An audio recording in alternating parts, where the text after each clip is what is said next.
চাঁদপুরের অপরাধমূলক যে কর্মকাণ্ডগুলা সমাজের মানুষের কাছে আপনাদের লেখনীর মাধ্যমে তুলে ধরবেন থাকবেন।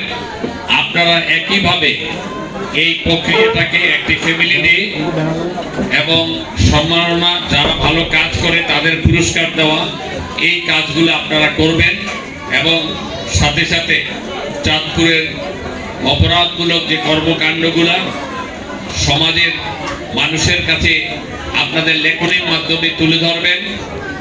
প্রশাসনের যদি কোনো গাফিলতি থাকে, প্রশাসন যদি মানুষের সাথে ন্যায় বিচার না দিতে পারে সেটাও, এবং আমরাও যদি কোনো ভুলভ্রান্তি করি সেটাও আপনারা আপনাদের সুন্দর লেখনীর মাধ্যমে সমাজের সর্বস্তরের মানুষকে জানিয়ে দিবেন।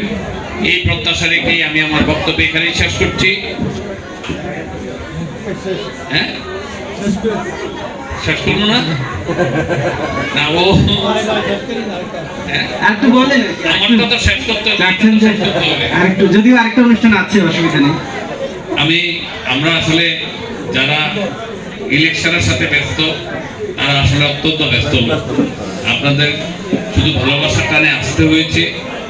আমি হারুন ভাইকে আপনারা দাওয়াত দিয়ে দেন, হারুন ভাই বললো যে এখানে আসবে, আমি বললাম যে চলেন যাই।